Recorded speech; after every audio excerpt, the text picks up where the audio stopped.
it is not the ownership of anybody, history. But everybody can explore human history and try to understand it. And a prominent really historian in the Islamic, if you like, or Islamic experience, who really brought to humanity this new science that today we call it philosophy of history, is Ibn Khaldun. And Ibn Khaldun, he wrote basically history, okay,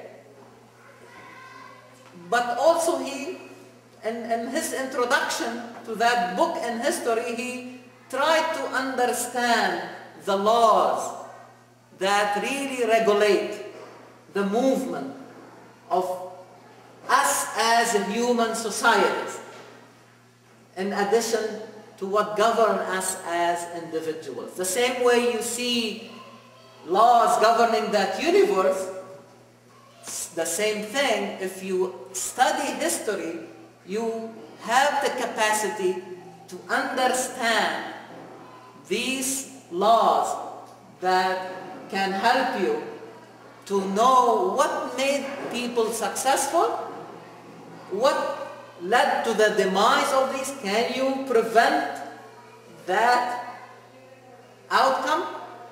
Okay? And so he called his book Kitab al-Ibar, the book of morals and lessons. So in other words, the history is a very important source of knowledge for us.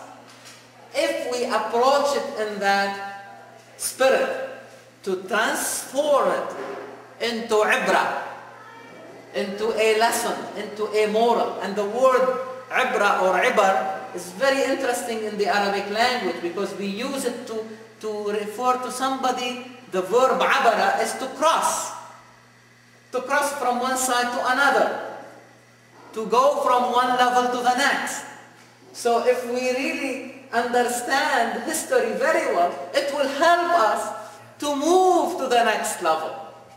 And as Brother Naji last time was emphasizing, like, do we have the capacity to predict when we may be reaching a level when what we have been applying is not working anymore? And if we continue using the same tools and the same way or the same level of understanding, the period of night may become longer and longer before we see another day or another dawn. Or I am basically afraid that sometimes the day may be transformed into a night. Even it is clear, okay, because this is how the universe moves. The night, the day will come after the night, whether I like it or not. But in the realm of meaning, in my own life, is it going to become longer, or that day may become dark and I may not see my way and my journey will stop? That is really the challenge before us. And also the challenge of the coming generations. Because I have to pave the way for them, so that they know when the demise may be approaching, and in order to prevent that, I have to change the direction and move into another level of understanding in order to avoid the demise. And it happened in the Islamic, again, experience, where we have reached a point when there is no more, we lost the direction, and then few people led the society into a new level of understanding to continue the movement. And today we are asking ourselves the same question. We are living also a crisis of direction. And the question is, are we capable of providing our own communities with a new level of understanding in order to move and continue the journey. Because now as if we have become chained and imprisoned in what we are doing, and we still thinking that what we have is capable of really saving us. But in fact, I mean, what has been available to us for the last 500 years, it did not really change our outcome. So we need to move to really release ourselves, free ourselves of that level of understanding and move really to the next. And let us see with the experience of Thamud what really happened. So the verse said, كَذَّبَتْ ثَمُودُ بِطَغْوَاهَا. Thamud, as we said, Allah subhanahu wa ta'ala sent to them the messengers and culminated, as we said, probably with the Prophet Salih alayhi salam. And really the name is very interesting. Salih means what? Righteous. Yeah, righteous person. Okay, even the name carries really the connotation of the mission.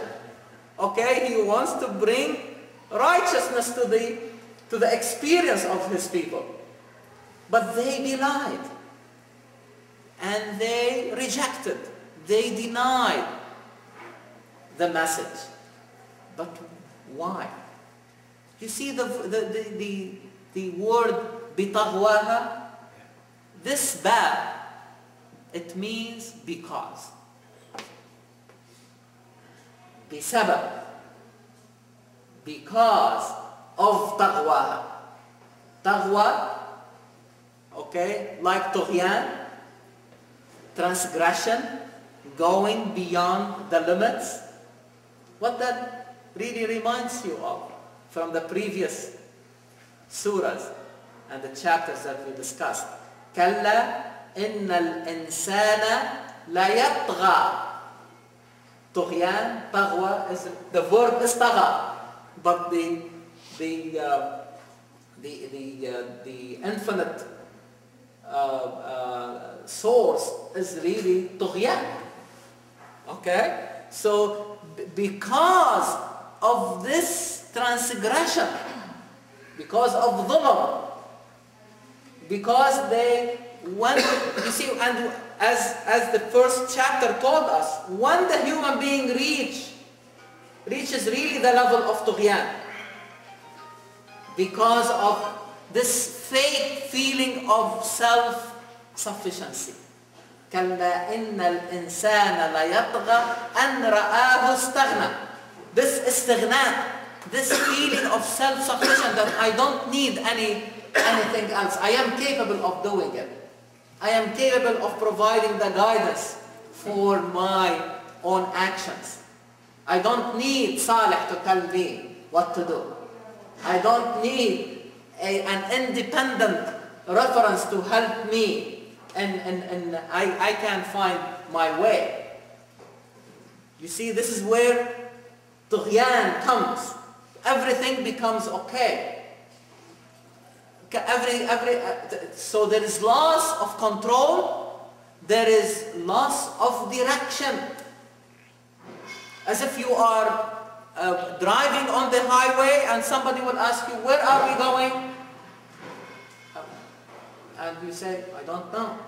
Do you have instructions? Do you have a map? Do you have a GPS? No. Where are we going? In no time we'll have no more gas, and there may not be any exits. You see? Don't you feel fear inside you? The fear of even sometimes this apprehension of dying, of something bad happening to you? But think now about it at the level of a society. Going, moving, but without direction. And we have said this before, loss of direction is worse than taking the wrong direction. Many times we take the wrong, inadvertently the wrong direction. Instead of going north, we go south. Instead of taking